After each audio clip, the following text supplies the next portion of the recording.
اللہ تعالیٰ ظالموں کو ہرگز پسند نہیں کرتا. جو حد سے زیادہ بڑھنے والے ہیں وہ اللہ کو پسند نہیں ہیں. لیکن لوگوں نے ظلم کا کانسیپٹ یہ بنا کر کے رکھا ہے صرف مار دھاڑ قتل کرنے والا ہی ظالم ہے. ظالم تو گھر سے بھی شروع ہوا ہے. گھروں میں حقوق تلفی جس نے کیا وہ ظالم ہے. پہلے دن سے اس روئے زمین پر انسانوں کے آنے کے بعد جو فساد شروع ہوا وہ قتل سے شروع ہوا. آدم علیہ السلام کے بڑے بیٹے کا قتل ہو گیا. اور وجہ کیا بنی قتل کی؟ عورت کی وجہ سے.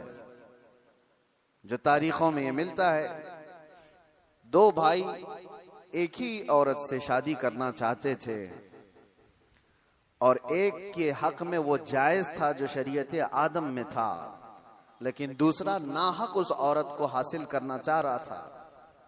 تو اس نے اپنی عورت کو حاصل کرنے کے لیے راستے سے اس کے جائز شوہر کو ہٹانے کے لیے قتل کر دیا. یہ دنیا کا پہلا قتل تھا. تو قتل سے شروعات ہوئی، عورت سبب بنی.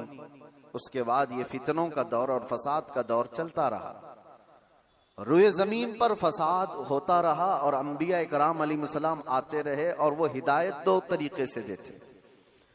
زبانی طور پر، اخلاقی طور پر جو دعوت ہے ان کی سیدھے راستے کی وہ دیتی، لیکن کچھ ڈھیٹ طبیعت کے لوگ ہوتے ہیں تو ان کو اپنے معجزے دکھا کر کے دعوت دیتے. کچھ لوگ ہیں جب تک ان کو اچھمبے والی چیز نظر نہ آئے تو ان کی طبیعت ایکسپٹ نہیں کرتی. تو اللہ کے نبیوں نے معجزے بھی دکھائے.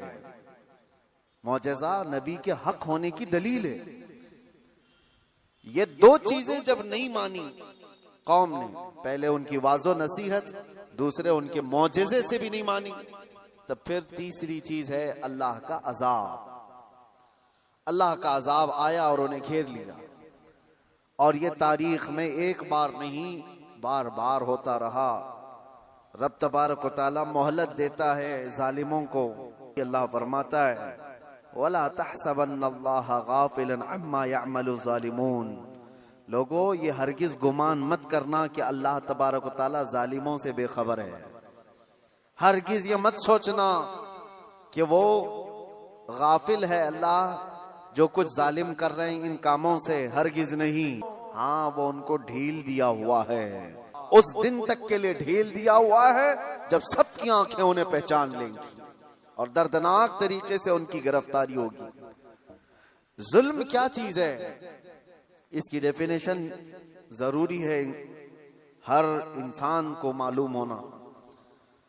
ظلم عام طور پر ہم لوگ یہ سمجھتے ہیں کہ نا انصافی، انجسٹس کو ظلم کہا جاتا ہے اور وہ دوسرے کے اوپر جب بھی کیا جائے تو اس کو ظلم.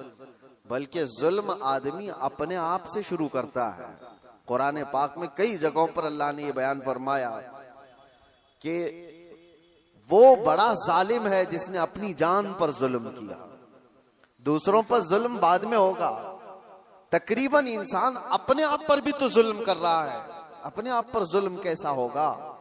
اپنے آپ پر ظلم یہ ہے، ظلم کی تعریف جو ڈیفینیشن ہے وہ یہ ہے وضع الشیء علی غیر محلہ. کسی بھی چیز کو اس کی اصلی جگہ سے ہٹا کر رکھ دینا. ٹوپی کو اگر کوئی پاؤں میں پہنے تو اس کی جگہ تو نہیں ہے. چپل کو کوئی سروں پر رکھ رہا ہے تو اس کی جگہ تو نہیں ہے. یہ ظلم ہے.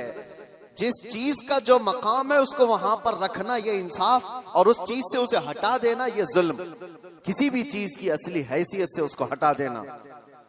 اب انسان اپنے آپ پر ظلم کیسے کر رہا ہے؟ اللہ نے تمہیں اشرف المخلوقات بنایا، اور اگر تم اپنے آپ کو جانور کی جگہ رکھ رہے ہو تو ظلم اپنے آپ پہ کر رہے ہو. سب سے پہلے تم اپنے آپ پر ظلم کر رہے ہو. تم جانور نہیں، تم غلاظت نہیں کھاتے، تم ماں بہنوں کے ساتھ زنا نہیں کرتے، اشرف المخلوقات بنائے گئے ہو.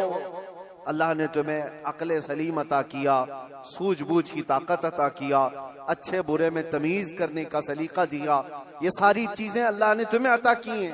اگر ان کا استعمال نہ کرتے ہوئے انسان اپنے آپ کو غلاظت میں ڈالتا ہے تو گویا کہ وہ ظلم اپنے آپ پر کر رہا ہے.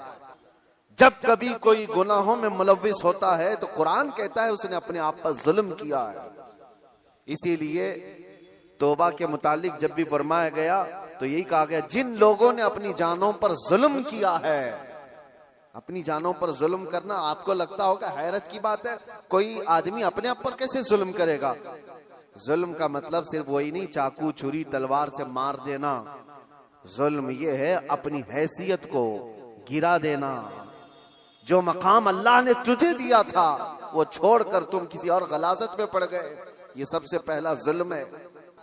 دوسری اور ایک خاص صفت اللہ تعالیٰ نے آپ کو عطا کیا, آپ انسان ہونے کے ساتھ ساتھ امت محمدیہ ہے. اب سٹیٹس بڑھ گیا ہے تمہارا, تمہاری جگہ بڑھ گئی ہے جس جگہ پر اللہ نے تمہیں بیان کیا ہے. قرآن میں اللہ فرماتا ہے انسان تو دنیا میں بہت بنائے گئے, کروڑوں کی تعداد, سارے انسانوں میں اللہ نے تم کو خیر امت بنایا, سب سے بہترین امت بنایا. تو جو ٹائٹل اللہ تعالیٰ نے ہمیں دیا خیر امت کا, اس پر اگر تم قائم ہو تو انصاف کر رہے ہو اپنے آپ کے ساتھ, اور اس ٹائٹل سے ہٹ کر کے کام کر رہے ہو تو ظلم کیا اپنے آپ کے ساتھ. ہم نے اپنے آپ کے ساتھ ظلم کیا. ظلم کی شروعات یہاں سے ہوتی ہے, پھر اس کے گھر میں ہوتی ہے, گھر سے ظلم ہوتا ہے, بیوی پر, بچوں پر, ان کے حقوق کو مار دینا یہ ظلم ہے. ان کے حقوق کی تلفی, بہنوں, بھائیوں, ماں, باپ, اولاد, اور اس کے بعد پھر یہ ظلم بڑھتا ہوا پڑوسیوں تک جاتا ہے, پڑوسیوں کے ساتھ ظلم, پھر اس کے بعد معاشرے میں آتا ہے جس میں وہ جی رہا ہے, محلے میں, اور پھر جیسے جیسے اس کے مقامات بڑھتے چلے گئے اس کے ساتھ ساتھ ظلم کی شاخیں بھی بڑھتی چلی جاتی ہیں. ظلم کی ہزار قسمیں ہیں. میرے عزیزو ایک بات یاد رکھو, قرآن میں اللہ تعالیٰ نے فرمایا انہ لا یحب الظالمین, اللہ تعالیٰ ظالموں کو ہرگز پسند نہیں کرتا. جو حد سے زیادہ بڑھنے والے ہیں وہ اللہ کو پسند نہیں ہیں. لیکن لوگوں نے ظلم کا کانسیپٹ یہ بنا کر کے رکھا ہے صرف مار دھاڑ قتل کرنے والا ہی ظالم ہے. ظالم تو گھر سے بھی شروع ہوا ہے. گھروں میں حقوق تلفی جس نے کیا وہ ظالم ہے. جس نے بیوی کا حق مار لیا وہ ظالم, جس نے ماں باپ کا حق ادا نہیں کیا وہ ظالم, جس نے اولاد کا حق ادا نہیں کیا وہ ظالم, جو اپنے بھائی بہنوں کا حق مار کر بیٹھا وہ بھی ظالم. یہ ظلم کی کئی شاخیں ہیں. اور اس کے بعد میرے عزیزو, لوگ جب عملی زندگی میں آگے بڑھتے ہیں تو ظلم کہاں کہاں ہے میں آپ کو بتاؤں. ظلم انسان کرتا کب ہے؟ کمزور آدمی ظالم تو نہیں ہوتا, یہ تو سب کو پتا ہے.